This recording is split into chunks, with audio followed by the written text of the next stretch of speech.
Okay, people want Ojiro and Toru, but how popular is it actually? Oh wow, this is a lot. That's really cute too.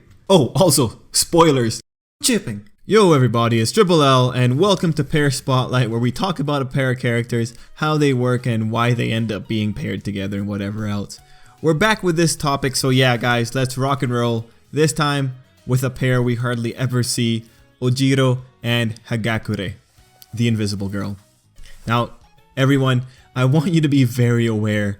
There's very little here. The level of exposure that these two get is nowhere near noteworthy. It's even worse than Eraserhead and Present Mike. To make sure I could at least get enough material, I reread the manga. I found some other cool little things, but that's for another day.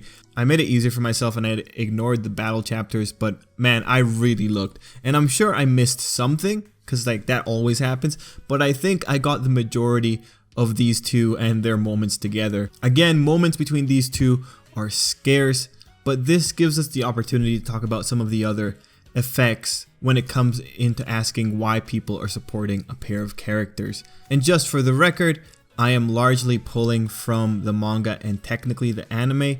I am not aware of any light novels or any drama series that might have any moments that encourage the pairing of these two. If you guys are aware of that, just let me know down below. I always enjoy finding out about those little details. Anyway, moving on.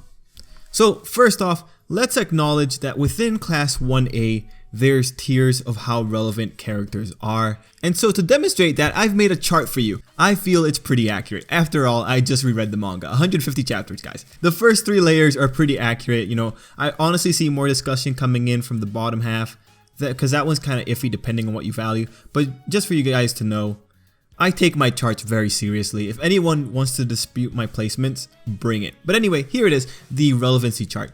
Right, so the way I structured it is just like you have your solid placements, then you have your borderlines. The borderline characters are the ones that are right on the line. So the first grouping is the A team, the main characters, Izuku, Bakugo, Ochiko, Ida, Todoroki. Yeah, that shouldn't be disputed. Those are the guys who are pretty prominent in the manga. They're going to pop up a lot. And after them, you have the borderline characters, Tsuyu and Kirishima. These are characters who are coming up in the story and are being positioned to have more screen time, and have already had a lot of screen time. After them, you have the solid B team, characters that will pop up more than once and have distinct personality traits and have had their establishing moments. Fumikage, Mineta, Momo. We know these characters pretty well. After that, we have the borderline for this group with Kaminari, just because Kaminari is in a weird spot where he gets showcased, but not to the degree that Fumikage, Mineta, and Momo might have. Then we have the upper background characters. They have solid personalities established. We understand them often enough, and they do get some panel spotlight times occasionally. In order of relevancy, we have Jiro, Shoji, Ojiro, and Ashido. The borderline for here, we have Sero and Toru, the background characters that talk a lot, but other than that, they don't really have much going on in terms of their screen time. And then finally, we have Sato and the absolute worst, Koda. He is absolutely irrelevant. This shouldn't be a question mark. These guys are barely ever prominent. Anyway, that's the relevancy chart. The thing here is that both Ojiro and Toru are pretty low in the pecking order. Even if you want to dispute the placements, they're still very low. There's no comparison that they are nowhere near as exposed as Kaminari is. So talking specifics, when it comes down to it, Ojiro has had his character establishment moment, and then he doesn't really engage in the group scenes, while Toru is one of the more hyperactive background characters who's typically shown with the other 1A girls, although she hasn't had a character establishing moment. So looking at the moments for these two, you're pretty much grasping at straws, but this is where we can highlight some of the interesting rationales that overexposed characters don't really get applied heavily to them. So there's 2 effects I really want to talk about. First, the enforced pair. This is where the author explicitly pairs them, and I don't mean romantically, I just mean like something for an event. For example, Toru and Ojiro were paired up for one of the first events in the My Hero Academia story. This creates an environment that is conducive to making people want to see the characters more often depending on the execution. And actually, truthfully, I am cheating because, well, everything is ordained by the hand of the author. And also, one of the fundamental truths of shipping is that all it takes is 2 characters talking to each other and someone will ship it. So at the most fundamental level, it's all about character interactions, but the distinction that I want to make here is that the cause for the interactions is specifically created by the story forcing them together and recognizing them explicitly as a pair.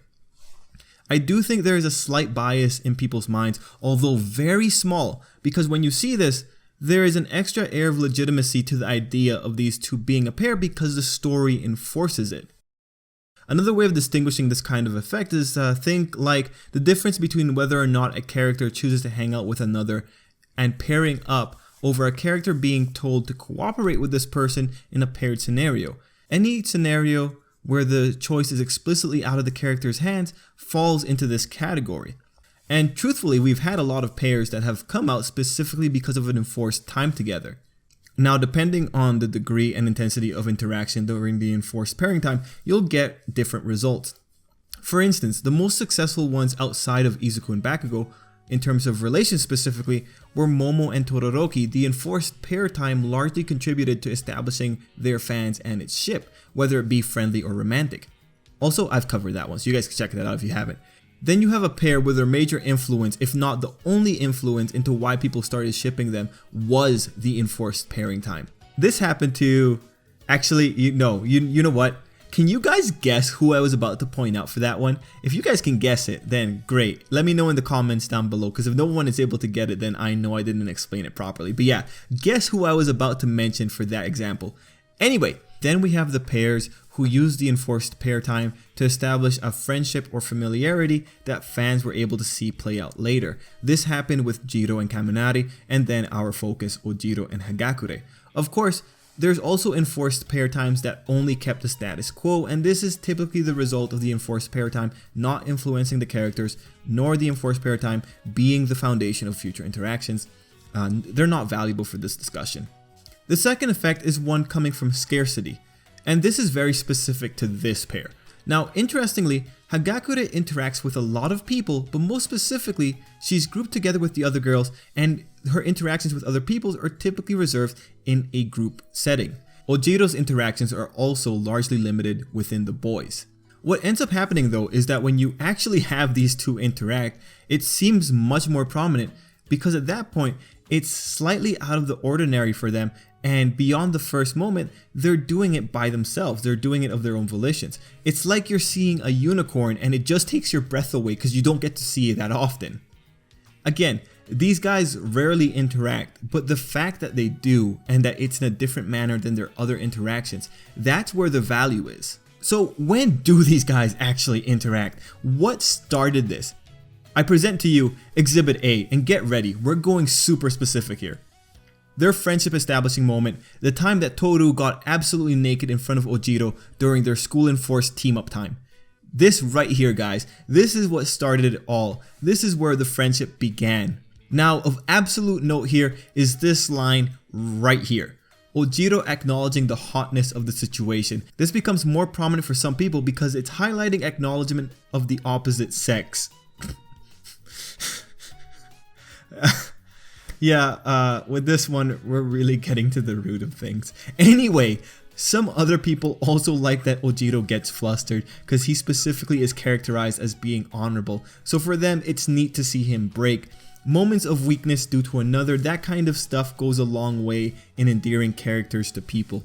So anyway, that was the first interaction, and again, it had the distinction of being what familiarized the characters to each other. The next moment builds up from that, and it's the one that we get after the villain attack where Toru is praising Ojiro, touching his shoulder, and then Ojiro expressing concern. The important things here being that they got a scene for their interaction and also the level of comfort between the two, and that's pretty much it. Beyond this point, there are not really any more scenes that have the two in a one-on-one setting in the manga specifically. I think the anime might have thrown in a few more scenes, but overall, it's scarce, is what I would like to say. But as I was doing the editing for this video, I found one of the scenes that I had saved in my computer that I just missed when I was first talking about it. There was one more segment. It was during the sports festival. Specifically when Ojiro was having his character establishing moment. The person that came in to kind of support him was Toru. So this is another one of those moments. It's a lot nicer for people because it's specifically one character is down in the dumps and another is there to support him. That's actually a very endearing moment, and it is kind of adorable that Toru was doing this while she was in her cheerleader uniform. But yeah, beyond that, not many other moments. Thank God I caught this one though. We do have a few more scenes that could be construed in a direction if you want to argue it, such as the time when everyone was checking out each other's rooms.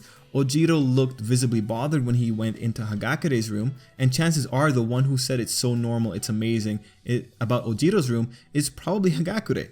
And then we have seen the two in the provisional license exam, just a very quick moment, but it acknowledges their friendship. But that's pretty much it, like no more grasping at straws. Those are the primary scenes that we have to work with when we're asking the question like, why do people ship it? And it's just, yeah. When it comes to Ojiro and Toru, it's really a case of any interaction is good interaction. And then when you acknowledge that both characters are aware of the opposite sex, examples being the Ojiro moment from before and then like Toru's general comments about Todoroki, you get two characters who have acknowledged attraction that should be expected of high schoolers, and then you add in a bit of a funny angle to them, and then you'll ultimately get a case where these two characters interacting is a positive experience for their fans and there's enough reason for them to hope for more. But again, at its core, I do believe this one came out from the fact that when there is a one-on-one interaction outside of anything with Izuku, it's between these two specifically for these two characters. And with that, we're done. Like there's really nothing else I can really build upon to talk about with these two characters. Anyway, yeah, guys, end of the video. Man, like all things considered, I actually had a lot of fun with this video. I don't know if it's because I got to make my relevancy chart, but you know, that's probably factoring in it. But this one was just, it was slightly challenging because I had to like really grunge for like trying to find scenes that I could use to talk about it. But I kind of enjoyed it. It was ultimately a very fun topic. Like at the end of the day, shipping is very frivolous.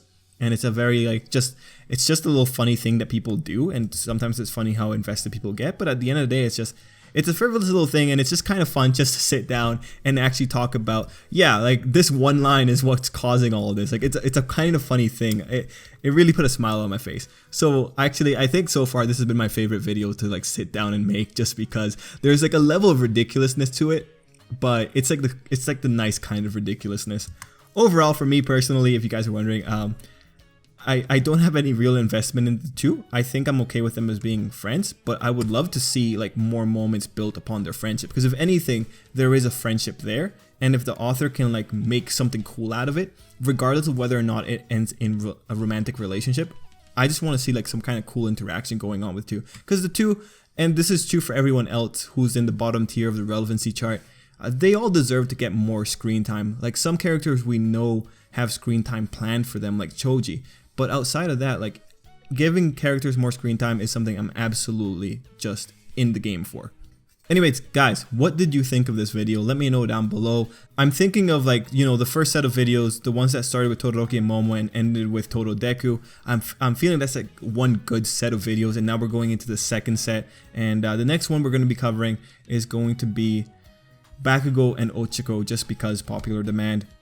I think I'm also going to end up covering Bakugo Kirishima, although I've decided I'm going to leave that one for the end of the second set to see what happens. And we'll see what else goes on in the second set. But let me know down below. Let me know what comments. Remind me of any ones that I haven't covered already, and I will then put up a list saying which ones are coming next. Anyway, yeah, that's pretty much it for me. No more words about this. The shipping videos will be coming at a pace of maybe like once every 2 weeks or once every week. It really depends on how quickly I can make other videos, because but yeah, that's just for you guys just have a general knowledge of my timing for these videos. Anyway, guys, thanks for watching.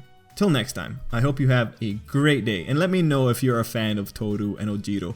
Like they're a pairing they're gonna overcome the odds, maybe. Like who knows?